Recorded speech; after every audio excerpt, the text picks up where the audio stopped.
네, 이 시간은 함께 성경 말씀 읽는 시간입니다. 함께 읽으실 오늘의 말씀은 창세기 50장 15절에서 21절 말씀이 되겠습니다. 창세기 50장 15절에서 21절 말씀이 되겠습니다.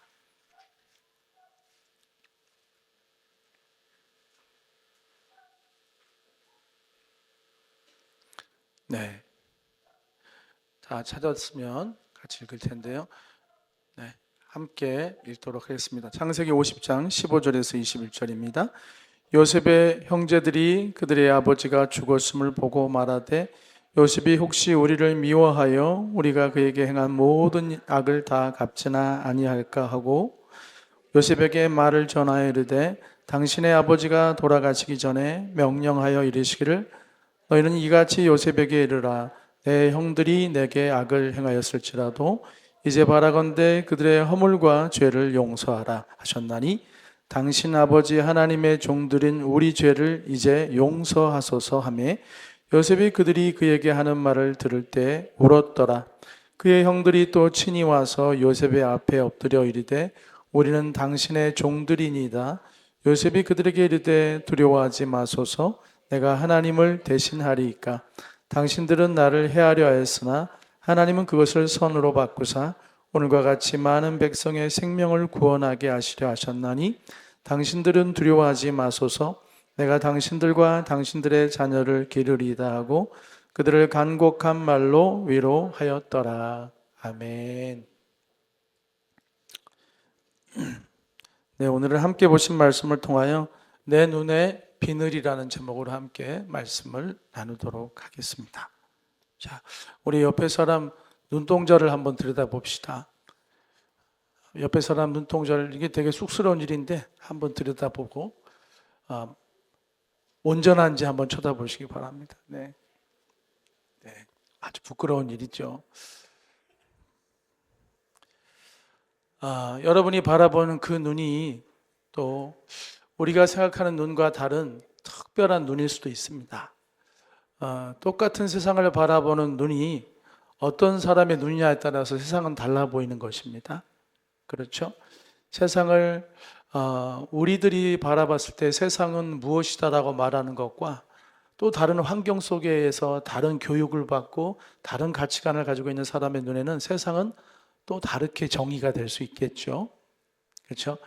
세상은 우리가 어떻게 바라보느냐에 따라서 정말 달리 보일 수 있습니다. 누구는 되게 힘들다고 하는데 다른 사람이 볼 때는 그게 무슨 힘든 일인가, 축복 아닌가? 라고 말할 수가 있겠죠. 우리나라가 지금 뭐 경제가 어렵다고 하지만 우리가 누군가의 관점에서는 어려운 것이지만 정말 어려워서 힘들게 살아가는 사람들, 그죠? 지금 이란에서는 말도 못할 일이 벌어지고 있지 않습니까?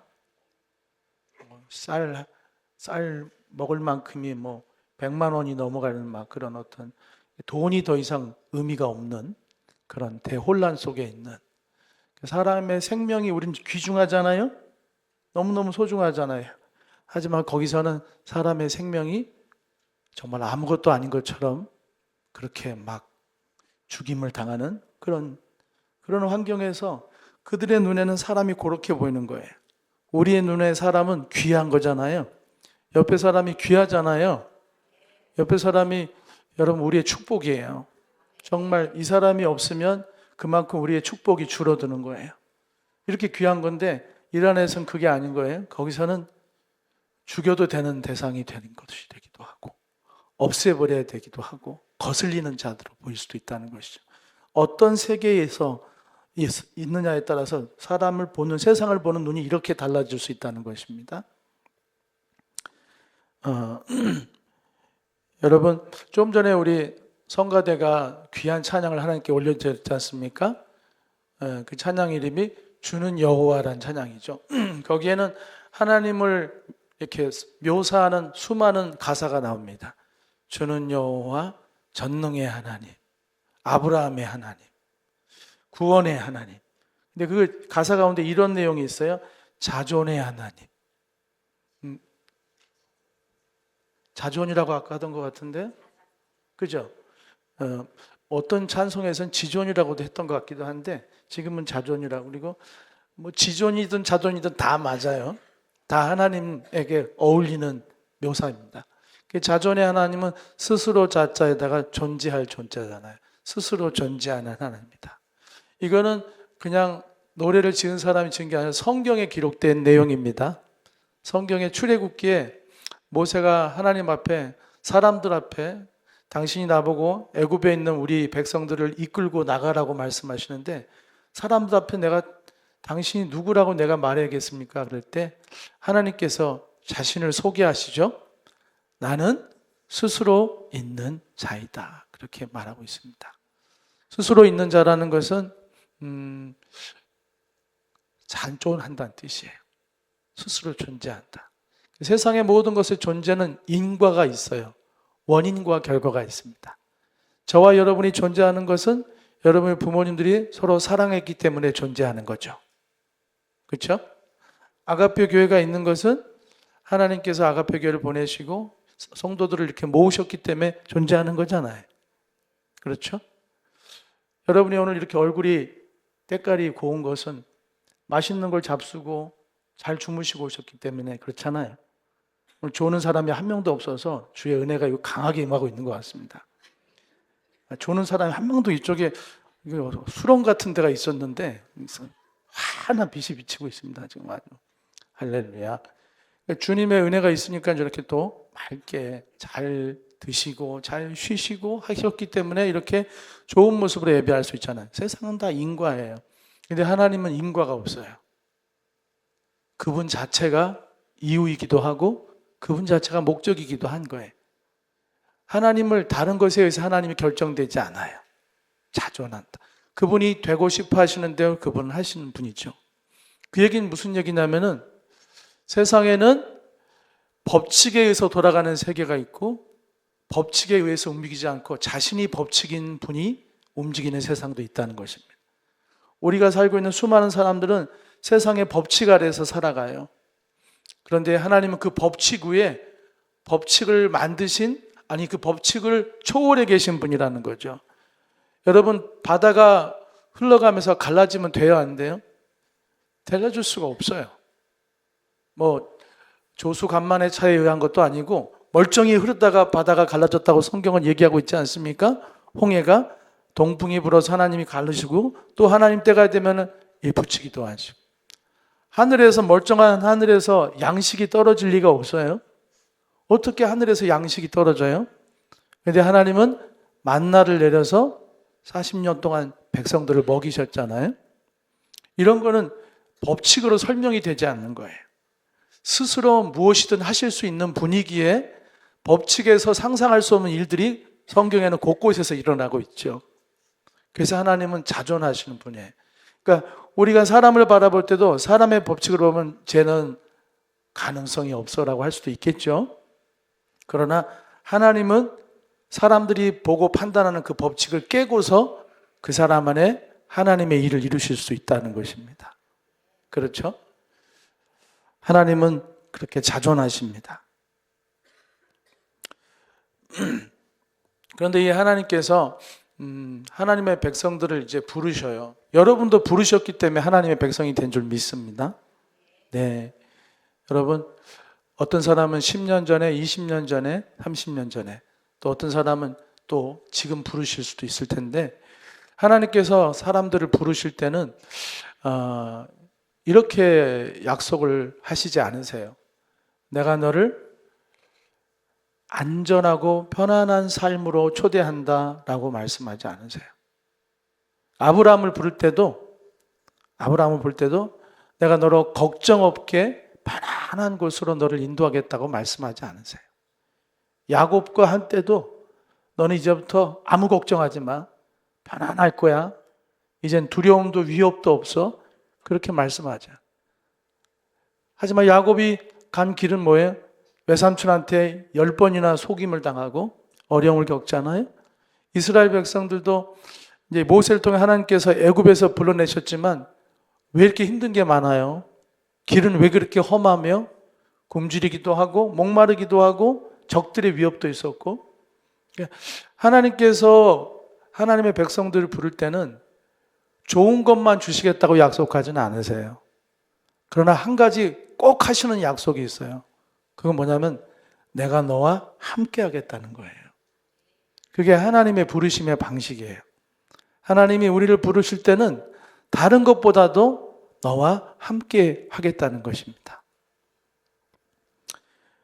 그게 하나님께서 하나님의 일을 행하시는 방식입니다. 여기 성경을 보시면 이제 요셉의 이야기가 나옵니다. 요셉의 이야기가 나오는데 이 요셉의 이야기가 지금 이제 마지막으로 나오는 게 창세기 50장이에요. 창세기 50장은 창세기의 끝입니다. 이제 출애굽기로 넘어가죠. 창세기에서 출애굽기로 넘어가면서 이제 하나님의 백성들이 애굽에서 출애굽하는 이 놀라운 일들이 펼쳐집니다. 사람들이 봤을 때는 출애굽을 하면 이 여정이 끝나는 것처럼 여겨져요. 근데 여러분, 이 이야기의 끝은 이미 창세기 50장에서 사실은 끝난 거나 마찬가지예요. 무슨 말씀이냐? 창세기를 넘어서 이제 출애굽기로 넘어가서 이제 출애굽도 해야 되고 이제 뭐 레위기에 이런 거에 통해서 성전도 지어야 되고 나라도 지어지고 해야 되지 않느냐? 아니에요. 이 이야기의 끝은 여기에요. 창세기 50장이라고 말할 수 있어요.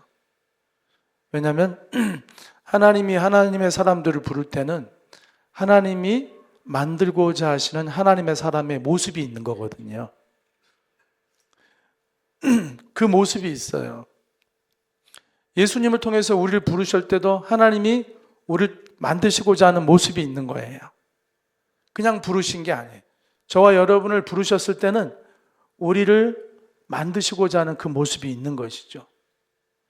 그러므로 아브라함을 불렀을 때는 하나님이 아브라함으로 시작된 하나님의 백성들을 하나님이 원하시는 모습으로 만들고자 하는 분명한 뜻이 있는 거예요. 그 과정 속에서 출애굽을 하기도 하고 별의별 일을 다 겪죠. 출애굽이 끝이 아닙니다. 가나안 땅에 들어가는 게 끝이 아니에요.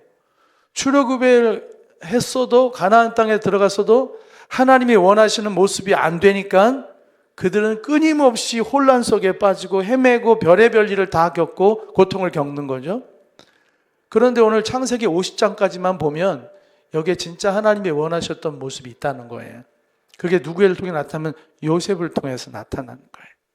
그러니까 우리가 성경을 계속 읽어나갈 수 있겠지만 결국엔 하나님이 은혜를 통해서 이루어 가시는 한 모습을 이 요셉이라는 사람을 통해 짧은 먼저 보는 결론을 여기서 보게 되는 것입니다. 그게 저와 여러분의 인생의 결론이 되기도 할 것이고요. 그것은 뭐냐면 이 요셉이 오늘 여러분도 알다시피 요셉은 어려운 일을 당했지 않습니까? 형들에 의해서 미움을 당하고 시기를 당해서 이제는 팔려갔잖아요. 인신매매를 당하고 거기서 보디발이라는 사람을 집에 팔려갔는데 잘 섬겨가지고 그 집이 잘 됐잖아요. 요셉 때문에. 하나님이 요셉과 함께함으로 그가 하는 일이 형통했더라 그랬잖아요. 하나님이 그 집에 복을 주신 거예요. 근데 그 안주인이 요셉을 유혹해가지고 말을 안 들으니까는 그를 모함해서 감옥에 갇히지 않았습니까? 감옥에서도 또 열심히 성실하게 자기 일을 했죠. 하나님을 경외하며.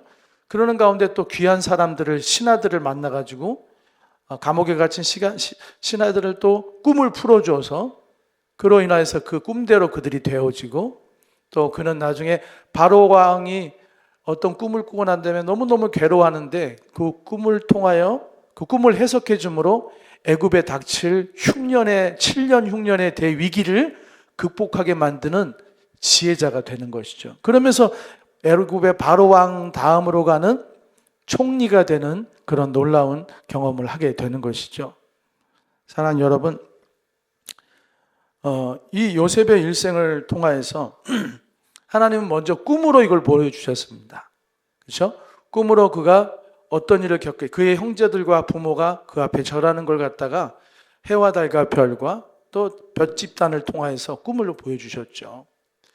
그러나 그 꿈은 일종의 그를 향한 하나님의 부르심인데 그 꿈의 결과는 너무나 힘들고 고단했어요. 형제들한테 팔리고 미움당하고 죽을 뻔하고 그리고 모함을 당하고 감옥살이하고 그런 일들을 겪었단 말이죠. 그러나 분명한 것은 그 어느 곳에든지 하나님이 항상 요셉과 함께 했다는 것입니다. 보디발의 집에서도 함께 했었고, 감옥에서도 함께 했었고, 애굽의 총리가 돼서도 함께 하셨고, 하나님은 그런 방식으로 요셉의 꿈을 이뤄 가신 거예요. 꿈을 통해서 사실 그를 부르고 그의 길을 보이셨지만 그렇게 인도해 가신 것입니다.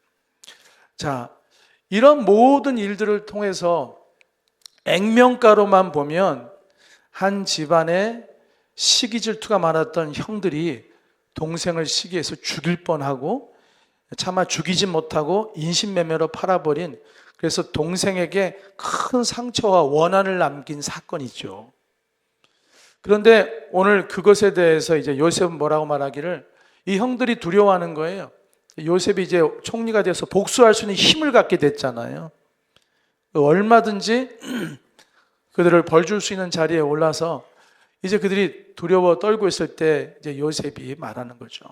지금 이 50장의 상황은 그나마 요셉이 그들을 해칠 수 없도록 아버지가 생존해 계셨을 때는 아버지 눈치 때문이라도 손대지 못했지만, 이제 아버지가 돌아가셨단 말이에요.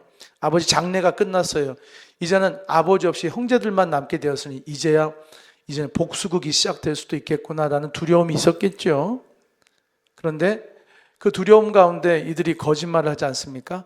아버지가 유언을 남겼다. 너보고 우리들 해치지 말라고 그랬으니 절대 우리 건드리지 마라. 이렇게 부탁하듯이 아버지 유언을 가짜로 꾸며서 얘기하지 않습니까? 근데 요셉이 뭐라고 그래요? 그걸 보고 울죠. 울면서 형들의 두려움을 달래면서 걱정하지 마십시오. 형님들은 나를 해치려고 했지만 하나님은 그 일을 많은 사람들을 살리는 일로 사용하셨습니다. 내가 이렇게 하나님이 하신 일들을 내가 하나님을 대신해서 형님들을 벌줄 수 없지요. 나는 하나님의 계획을 이제는 압니다. 형님들이 나를 판 일조차도 하나님의 놀라운 계획 가운데 일부였군요. 이렇게 말하는 거죠. 이게 세상에 하나님이 없이 보면은 원수들인 거예요. 복수해야 될 대상들이고 갚아줘야 될 빚이 있는 사람들인 거죠. 그런데 거기 하나님이 딱 끼어드니까 달리 보이는 거예요. 형님들이 날 해치려고 했지만 그건 형님들만의 뜻이 아니라 하나님의 계획이 있었고, 그리고 일찍이 꿈을 통해서 형님들이 나한테 절하는 것이, 아, 형들이 이렇게 나를 찾아와서 이렇게 하는 것을 보여주신 것이구나라는 걸 깨닫는 거죠.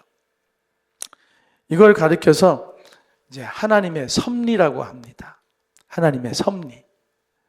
사랑하는 여러분, 하나님을 믿는 사람들에게는 하나님의 섭리라고 하는 또 다른 시선이 있는 거예요. 그래서 달리 볼 수가 있는 거죠. 이 하나님의 섭리를 볼 수 있게 되면 모든 삶을 보는 관점이 달라지게 되는 것입니다. 여러분, 이 요셉의 모습을 보세요. 이제 뭐라고 합니까? 형들한테, 형님들 걱정하지 마십시오. 제가 형님들과 형님들 자식들까지 다 보살피겠습니다. 이건 요셉이 겪은 일 속에서 나올 수 없는 얘기예요. 어떻게 이런 일을 겪은 사람이 이렇게까지 할 수 있냐는 거죠. 이거는 하나님의 그 놀라운 섭리를 깨달은 자의 모습이고, 그가 하나님을 알기 때문에 하나님의 마음으로 변화됐기 때문에 가능한 것입니다. 사랑하는 여러분, 하나님을 믿는다는 건 이렇게 엄청나고 대단한 것입니다. 하나님을 믿고 하나님을 알아가면 보는 눈이 달라지게 되고 반응하는 게 달라지고 결정하는 게 달라지게 되는 것입니다. 그게 하나님의 섭리에 눈을 뜬 것이고 하나님의 은혜에 눈을 뜬 것인 줄 믿습니다. 사랑하는 여러분, 그래서 이 하나님의 섭리에 눈을 뜨고 나면은 우리는 어린아이처럼 왜 하나님 내 기도를 안 들어주십니까? 왜 나를 이렇게 힘들게 하십니까? 라고만 말하지 않아요. 왜냐하면 내가 바라는 하나님의 모습이 있고 하나님이 보여주시는 하나님이 있거든요. 내가 바라는 하나님 모습은 뭐예요? 언제나 나에게 좋은 일만 주신 하나님이길 바라죠. 이제 취업을 앞둔 친구들한테는 나에게 필요한 하나님은 나를 좋은 직장으로 인도해 주실 하나님을 필요로 하겠죠. 그렇죠? 그리고 여러분 편찮으신 분들은 내일 바로 나았으면 하는 바람이 여러분의 하나님께 대해 갖는 마음일 수 있잖아요. 그리고 안 아파야죠. 아예 병을 모르고 살아야겠죠. 근데 왜 이렇게 하나님의 사람들 중에도 병든 사람들이 많은지 몰라요. 하나님의 사람들도 아픕니다. 그렇죠? 근데 우리가 하나님의 섭리를 알게 될 때 이렇게 말도 안 되는 일을 겪은 자가 결국에는 많은 사람을 구원하게 되고, 이렇게 원한으로 사무치는 사람이 원한이 아니라 용서와 사랑으로 자신을 해코지했던 사람들을 끌어안는 걸 보면서 우리는 하나님의 섭리의 놀라움을 발견하는 거죠. 내가 원하는 하나님이 아니라 하나님이 여기에도 계신, 여기에서도 하나님이고 거기에서도 하나님이고, 이런 모습의 삶 속에서도 여전히 하나님은 하나님이신 거예요. 우리가 대학을 떨어져도 여전히 하나님은 하나님이신 거예요. 왜냐하면 하나님은 섭리의 하나님이기 때문에. 내가 원하는 하나님이 아니라 하나님이 친히 나의 인생을 끌고 가신 하나님이기 때문에 내 계획과 내 시간표대로 하나님 앞에 움직여 달라고 할 수가 없어요. 왜냐하면 그분은 가장 완전한 길을 알고 계시기 때문에요. 그러니 취업이 늦게 되더라도 우리가 어려운 일을 겪을 수 있거든요. 그럼에도 불구하고 우리는 나를 그런 삶에 두신 하나님을 인정해야 돼요. 우리 아이가 대학에 떨어지더라도 그렇게 하게 하시는 하나님이 있을 수 있다는 걸 믿어야 돼요. 우리는 안 그랬으면 좋겠지만, 근데 지나고 보면은 그렇잖아요. 요셉이 인신매매 당하기를 원했겠습니까? 그렇죠? 요셉이 억울하게 감옥에 갇히기를 원했겠어요? 그건 전혀 원한 것이 아니고 그렇게 만들 하나님을 기대하지도 않고 원하지도 않았을 거예요. 근데 하나님은 그렇게 해버리시잖아요. 그 일이 그에게 생기게 하셨잖아요. 요셉에게 그 일이 닥치게 하셨잖아요. 그러나 그 일들을 통해서 하나님은 우리가 보지 못하는 일들을 이루시고 하나님의 위대한 일들을 이루시는 거예요. 그게 하나님의 섭리예요. 우리가 믿음을 갖는다는 것은 초신자 때는 그래요. 하나님, 나 돈 좀 있게 해주세요. 하나님, 우리 아들 말 잘 듣게 해주세요. 하나님, 이거 해결되게 해주세요. 이런 기도를 많이 해요. 그리고 하나님은 그들이 어리기 때문에 또 그런 기도를 들어주기도 하십니다. 그러나 신앙이 오래되고 깊어지면 깊어질수록 하나님을 하나님으로 보게 되는 거죠. 그래서 성경을 읽을 때도 내가 원하는 것을만을 찾는 것이 아니라 진짜 하나님을 거기서 만나려고 하는 사람들로 서 있는 거죠. 설교를 들을 때도 내 귀에 달콤한 설교를 들으려고만 하는 게 아니라 진짜 하나님이 뭘 말씀하신지를 듣고 싶은 거죠. 내가 듣고 싶은 것과 하나님이 말씀하고 싶은 게 다를 수 있지요? 아니에요? 내가 듣고 싶은 얘기와 하나님이 듣고 싶은 얘기가 다를 수 있어요. 그게 하나님의 섭리를 아는 사람의 모습인 것이죠. 사랑하는 여러분, 그러면 이제 요셉이라는 사람의 일생을 통하여 하나님이 부르시고 이끌어 가신 그 길이 참 사람이 예측할 수 없는 정말 다양한 방식으로 이끌어 가심을 보면서 하나님의 섭리는 놀라운 것이구나라는 걸 우리가 알았어요. 우리가 하나님의 섭리 앞에 우리는 인정해야 된다는 것도 알게 됐어요. 내 뜻대로 되지 않아도, 내 원대로 되지 않아도 하나님의 섭리를 신뢰하고 하나님의 섭리를 깨닫고자 하고 그 섭리 가운데 나를 맡길 수 있는 그 마음을 갖는 것이 진짜로 내가 원하는 하나님이 아니라 진짜 거기 계신 하나님, 그 하나님을 믿는 방식인 것이죠. 네. 그렇다고 한다면은 이제 우리들이 이제 하나님의 섭리 가운데 살아가는 그런 성숙한 성도가 될 텐데, 이 하나님의 섭리 속에 살아가는 것은 그러면은 그냥 저절로 되는 것인가? 라고 생각할 수 있어요. 아니에요. 저절로 되지 않아요. 왜냐하면은 하나님의 섭리 속에 살고 있어도 하나님의 섭리인 줄을 모르고 살아갈 때가 있거든요. 제가 아까 말씀드렸잖아요. 저도 대학을 2번이나 떨어진 그 재수 3수생이거든요. 아마 그게 제대로 됐었더라면은 저는 아마 배 타고 있었을 거예요. 배 타고 싶어 했으니까. 막 해양 전문대학도 떨어지고 부산의 해양대학도 떨어지고 하여튼 그랬던 것 같아요. 해군사관학교도 떨어지고 뭐 이렇게 바다를 좋아했나 몰라요. 계속 떨어지는 거예요. 내 바람과는 안 다르게 됐잖아요. 그렇죠? 그럼에도 불구하고 그게 사람의 눈으로 볼 때는 이제 그게 다 하나님의 섭리가 있는 거 아니에요? 그 한 사람의 인생 가운데 있는 섭리. 여러분도 여러분의 스토리가 있겠죠. 그렇죠? 여러분 다 스토리가 있잖아요. 그게 하나님의 섭리란 말이에요. 근데 섭리가 이렇게 도도하게 강물처럼 이렇게 도도하게 한강물처럼 섭리의 강이 흘러가고 있는데 문제는 뭐냐면 그 섭리를 보고 그 섭리에 배를 띄우고 가는 사람이 있는가 하면 그 섭리를 모르고 거기서 허우적거리는 사람이 있을 수 있다는 거예요. 섭리인 줄 모르는 거예요. 재수 없다. 내 인생은 꼬였어. 아, 불공평해. 세상 불공평하네. 부모를 잘못 만난 탓이요. 뭐 이런 시대를 잘못 탔어. 이런 얘기를 하고 있는 거예요. 왜냐하면 섭리를 못 보니까. 그러니 섭리 가운데 살아가는 것은 섭리를 볼 수 있는 사람이어야만 가능한 거예요. 그렇죠? 어차피 하나님은 섭리 가운데 이 세상을 운영하시고 여러분을 이끌어가고 계시잖아요. 문제는 그 섭리를 모르고 살아가는 내가 문제인 거죠. 그 섭리 바깥에서 허우적거리고 있는 거예요. 섭리를 섭리로 받아들이면 배 위에 물 위에 띄어진 배처럼 스무스하게 갈 텐데 섭리를 못 받아들이니까는 거기서 허우적거리며 아주 힘겨운 시간을 보내는 것이죠. 그러면 어떻게 하면 이 하나님의 섭리를 가운데서 우리 인생을 하나님과 함께 하시는 그 하나님과 함께 우리가 어려운 일이든 무슨 일이든 거기에도 계신 하나님, 여기에도 계신 하나님, 이 상황에도 계신 하나님과 함께 그렇게 걸어가면서 결국 하나님의 원하신 뜻을 이루는 자들이 될 수 있겠냐는 거죠. 사실 이게 오늘 설교에 이것 때문에 여러분과 함께 말씀을 나누는 거예요.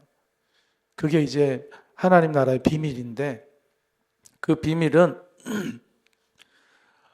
서둘러서 여러분 그런 삶을 살고 싶죠? 여러분 똑똑하게 여러분의 정체성을 얘기해 주세요. 하나님의 섭리 가운데 주님과 동행하는 삶을 살고 싶으시죠? 네네네. 아멘. 항상 아멘이 큰 교회는 좋은 것 같아요. 뭐 그게 다는 아니지만 그래도 좀 여러분의 영적인 상태를 보여주기도 하거든요. 그러니까 가서 아멘 소리가 안 나고 그러면은 여러분은 잘 몰라요. 이제 앞에서 이렇게 이끄시는 분들은 답답해요. 저분들이 듣고 있는지 안 듣고 있는지. 할렐루야. 예, 억지로라도 좀 그렇게 해주세요. 네. 왜냐면 억지로 하다가 은혜 받는 거예요. 신앙생활은 억지로라도 하는 거예요. 아멘. 난 그런 체질 아니요. 왜 그런 걸 해? 아니 좀 해보세요. 우리 교인들 통성기도 하라고 그러잖아요. 되게 안 해요. 하여튼 좀 해보세요. 그 할 때 은혜가 있다니까요. 하나님의 일들은 때로 내 기질을 거스려서 그죠? 여러분 붕어빵에 들어가야지 붕어빵 나오는 거 아니에요? 그렇죠? 제가 어제 청년들하고도 얘기했어요. 사랑이 많은 사람이 되려면 사랑의 행동을 해봐야죠. 제가 우리 청년들한테 얘기했는데 내가 한 10여 년 전에 어느 권사님이 나한테 그랬다. 목사님 너무 형식적인 것 같아요. 저한테 일침을 가했어요. 내가 그때 그 얘기를 듣고 좀 많이 생각이 났어요. 마음이 안 느껴진다 이거죠. 그거는 반은 맞고 반은 틀려요. 제가 좀 따뜻하지 못한 건 맞아요. 근데 사랑이 없다고 하긴 좀 그래요. 왜냐하면 내 스타일이 그러니까. 제가 살면서 저희 집사람한테 이렇게 벌건 대낮에 얼굴 쳐다보면서 사랑해 한 적이 없어요. 벌건 대낮에 눈 쳐다보면서 여보 사랑해 이렇게 해본 적이 없다고요. 못하겠어. 제 기질이 아닌 거예요. 근데 그걸 잘하시는 분들도 계세요. 두 눈 똑바로 쳐다보면서 웃으면 어떻게 그렇게 하나 몰라. 사랑한다고 하는 거죠. 그 기질의 문제죠. 성도들하고 해서도 보면은 우리 목사님들 보면 참 잘하시는 분들 많아요. 정말 이렇게 세밀하게 이렇게 챙기시고 따뜻함이. 근데 그런 건 전 잘 못하는 것 같아요. 그러나 그렇다고 해서 무뚝뚝한 아버지가 자식을 사랑하지 않는 것은 아니잖아요. 방식의 문제인 거죠. 그러나 이런 것은 있습니다.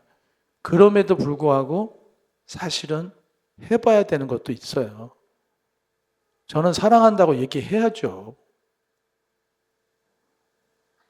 왜냐하면 그 틀 안에 있을 때 또 누릴 수 있는 게 있거든요. 그렇죠? 우리가 열정적인 신앙이라는 걸 하잖아요. 열정적인 신앙생활. 열정적인 신앙생활이 뭐예요? 그 열정이 넘치는 그게 있는 거잖아요. 근데 내 기질은 되게 조용한 기질이야. 근데 하나님 앞에서 또 열정을 드리고 싶을 때는 때에 따라서는 그 함께 부르짖고 뜨겁게 기도하는 그 틀 안에 나를 이렇게 녹여낼 필요도 있는 거예요. 그래야지 붕어빵이 만들어지죠. 그렇죠? 우리 청년들하고 얘기했던 게 보면은 임원들은 보면은 회원들 보면 안아줘라. 그냥 허깅 좀 해봐. 허깅. 우리 혁주 회장도 여기 계시는데 허깅을 하라는 거죠. 여자애들 말고 남자 동생들 좀 편안하게 허깅한. 저도 그랬지만 우리 여연수 간사님도 똑같은 간증을 하더라고요. 제가 중학교 때 고등학교 2학년 박영봉이라는 형이 있었어요. 중고등부에 가면 그 형이 나를 안아주는 거예요. 고등학교 2학년 형이. 근데 그게 60이 돼서도 지금도 잊혀지지가 않아요. 근데 우리 여연수 간사님도 똑같은 경험을 했다고 하더라고. 사랑은 틀이잖아요. 나는 그런 거 못해. 나는 뭐 사람 안아주는 거 못해. 근데 그게 틀이라고요. 그렇게 해보는 거예요. 그리고 반겨 맞아주고 그러다 보면 어느 순간 하나님이 그 틀 안에 사람을 사랑하는 마음을 주세요. 사람을 환영하고 아끼는 마음을 주신다니까요. 통성기도 여러분 기질이 아닐 수도 있어요. 근데 소리 내서 기도해 보세요. 그러면 그 가운데 전에 없었던 또 뜨거운 신앙의 어떤 힘도 하나님 주신단 말이에요. 되게 얘기가 길어져 버렸는데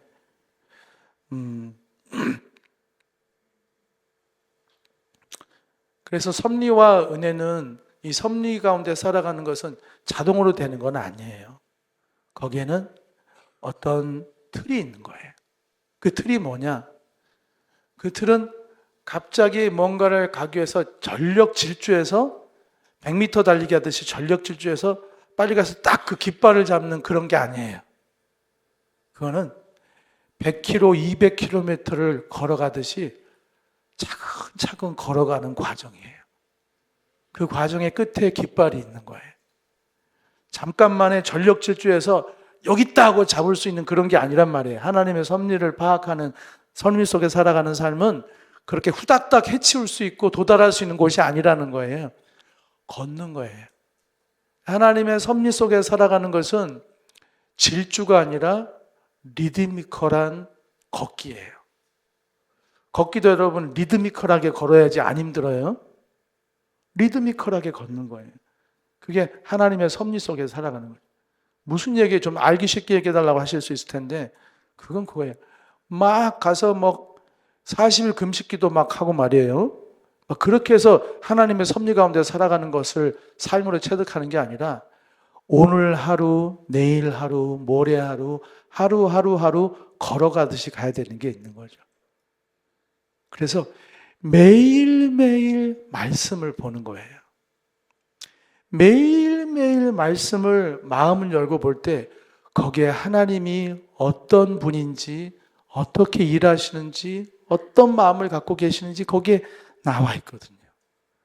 그러면서 하나님과 보조를 맞출 수 있게 되는 마음, 하나님과 주파수가 보폭이 같아지는 거예요. 하나님이 이렇게 더 걷기도 하시는구나. 하나님이 이렇게 빠지기도 하시는구나. 하나님이 때로는 머물러 서기도 하시는구나. 이걸 보는 거예요. 그 성경 안에서. 거기 다 있거든요. 그래서 매일매일 보는 거예요, 성경을. 매일매일 하나님과 함께 호흡해야 돼요. 이거는 아무리 여러분이 신앙생활을 오래 하셨더라도 이게 안 되면은 자칫 놓쳐버려요, 하나님 섭리를. 리드미컬하게 걸으세요. 아주 자연스럽게 매일매일 성경을 자연스럽게 보십시오. 그리고 거기서 하나님을 보세요. 하나님의 일하심을 보시고 그분의 마음을 읽어내시고 그분과 함께 했던 자들의 모습도 보십시오. 그럴 때 하나님의 섭리가 이렇게 싹 보이기 시작하는 거예요. 또 매일 기도를 쉬지 마십시오. 기도할 때 답답하고 기도할 때 여러 가지 기도가 있을 때 하나님이 내게 위로하시기도 하시고 들려주는 음성이 있어요. 기도 가운데 하나님은 말씀하신다니까요. 그걸 통해서 하나님이 뭘 원하는지를 알게 되기도 하고 되게 답답했었는데 이게 이런 뜻이 있었군요라고 하나님이 들려줄 때가 있단 말이에요. 그래서 하나님의 섭리를 또 알게 되는 거예요. 보이는 게 다가 아니고 느끼는 게 다가 아니라 하나님이 이렇게도 말씀하시면서 또 다른 인도하심이 있구나라는 걸 깨닫는 거예요. 기도하는 사람이 하나님의 섭리를 아는 사람이 되는 거예요. 여러분 너무 뻔한 얘기잖아요. 말씀 보는 거 매일매일 보셔야 돼요. 매일매일. 우리 청소년들 매일매일 하루 한 절 말씀이라도 단톡방에 올리자고 그랬는데 그 이유가 있는 거예요. 어떻게든 성경을 보고 하나님을 만나라고 그렇게 하는 거죠.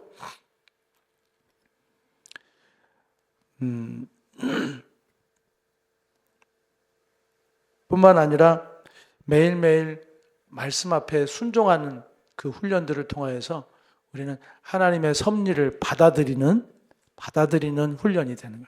순종의 훈련을 하지 않으면 섭리를 무시하는, 섭리를 자꾸 무시하잖아요?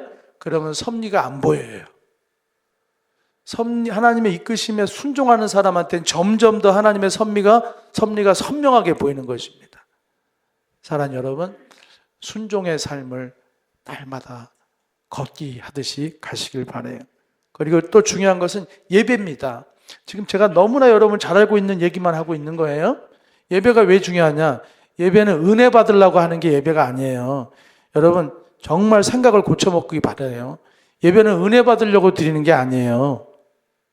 예배는 하나님을 높여드리려고 하는 거예요. 그러다 보면 은혜를 받는 거지. 그 부산물로 은혜를 받는 거지.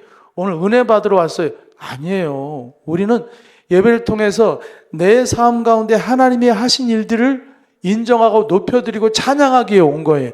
그럴 때 하나님의 섭리라는 게 인정이 되어지고 하나님의 섭리를 발견하는 기쁨이 있는 거예요. 그렇죠? 하나님을 높여보지 못한 사람이 어떻게 하나님의 섭리를 인정하겠어요? 하나님의 섭리를 인정하는 것은 내 삶의 곳곳에서 일하시는 하나님을 보며 감격함이 있고 기쁨이 있고 감사가 있는 사람이 예배 자리에 나와서 하나님을 찬양하는, 그 사람에게는 하나님의 섭리가 선명하게 보이는 거예요. 내 삶 곳곳에서 일하시는 하나님의 손길을 이미 보았기 때문에 그 사람은 하나님과 섭리 속에 살아가는 걷기를 할 수 있는 사람인 거죠. 그러니 예배 빼먹는 것을 쉽게 생각하지 마시고요. 신앙생활은 빡센 것 같지만 사실은 빡세게 하는 것이 아니라 매일매일 걷기 하듯이 하는 것입니다. 예배 자리를 지켜가고 말씀을 늘 보고 기도하고 순종하고 가는 것이에요. 그렇게 할 때 우리가 주님의 섭리 가운데 승리하는 삶을 살 수 있어요. 제가 유튜브를 보다 보니까 갑자기 툭 튀어나오는 영상들이 있거든요. 돌아가신 이건희 회장의 얘기가 나오더라고요. 이건희 회장 아세요? 김건희 말고 이건희 회장 있잖아요. 삼성 예전에 회장 같은 사람. 그 양반이 이제 나이가 많이 먹어서 사람들 앞에서 얘기를 하는데 힘이 많이 빠진 목소리 얘기하더라고요. 인생의 실패는 살아보니, 이 큰 기업을 운영해 보니 인생의 실패는 커다란 문제가 터져서 생기는 실패가 아니다. 인생의 진짜 실패가 뭐냐면은 매일매일 조금씩 반복됐던 것들이 쌓여서 인생의 가장 큰 실패가 된다. 매일매일 쌓여가는 무관심들, 매일 오늘 보인 무관심, 내일 보인 무관심, 모레 보인 무관심들이 점점 쌓여갈 때 그것이 인생의 큰 위기로, 실패로 다가올 수 있다. 여러분 좀 이해가 되시나요? 부부간의 갈등의 큰 문제도 매일매일 서로에 대해서 무관심함이 쌓여갈 때 그것이 나중에 걷잡을 수 없는 위기가 될 수도 있다는 것입니다. 신앙생활도 마찬가지예요. 오늘 성경 하루 안 읽으면 어때? 오늘 바쁜데. 뭐 기도, 오늘 힘들어 안 할래. 예배, 다음에도 드릴 수 있는데 이번 주 예배는 패스. 이런 무관심들이 여러분 점점 우리에게 생의 위기를 가져올 수 있다는 것이죠. 인생은 더디지만 신앙생활은 한 걸음 한 걸음 걸어가는 거예요. 할 수 있는 것을. 한 사람 얘기만 더 들려줄게요. 다 제가 이렇게 보게 된 영상이라. 여러분 김대중 전 대통령 아시죠? 김대중 전 대통령. 그분이 이제 영상이 있더라고요. 그 영상에서 그분이 이제 간증하듯이 말하는데 뭐냐면 여러분도 아실 거예요. 그분이 이제 1973년 8월 8일 날 납치되어 갔잖아요. 호텔에 있다가 납치되어서 배에서 이제 왼쪽 다리에 수십 킬로짜리 줄을 달고 오른쪽 손에도 수십 킬로 줄을 달고 등에는 판자떼기를 대고 묶은 다음에 그렇게 해서 이제 물에 빠뜨려 죽이려고 했단 말이에요. 그러니까 정치적인 이유 때문에 그랬죠. 그래서 그걸 죽이려고 할 때 이젠 진짜 꼼짝없이 죽게 된 거예요. 그리고 손과 발에 이렇게 무거운 수십 킬로짜리 줄을 달아다가 뭐예요? 떠오르지 않게 하려고 한 거예요. 아니 그냥 완전히 죽여서 세상에서 없애버리려고 했던 거죠. 저기 1974년 8월 8일 날 있었던 거예요. 그렇게 해서 막 죽이려고 할 때 그분이 기도를 했답니다. 본인이 이렇게 영상으로 나온 간증이에요. 뭐라고 그랬냐면 주님 살려주십시오. 이대로 죽을 수 없습니다. 해야 할 일이 있다고 간절히 기도했다는 거예요. 근데 그때 놀랍게도 예수님이 나타난 거예요. 그 영화에 나온 모습처럼 유대의 그 옷을 입은 것처럼 예수님이 나타났는데 그때 자기가 그 예수님의 옷자락을 붙잡고 간절히 기도했다는 거예요. 근데 그 순간에 갑자기 이제 죽을 상황에 굉음이 큰 소리와 빛이 번쩍이면서 모든 상황이 바뀐 거예요. 일본에서 자위대가 오고 그들이 해치지 못하도록 딱 멈추게 한 거죠. 그러면서 그가 그런 얘기예요. 자기가 일본에 있을 때도 미국에 있을 때도 매일매일 성경을 보며 기도했었노라고. 여러분 그렇습니다.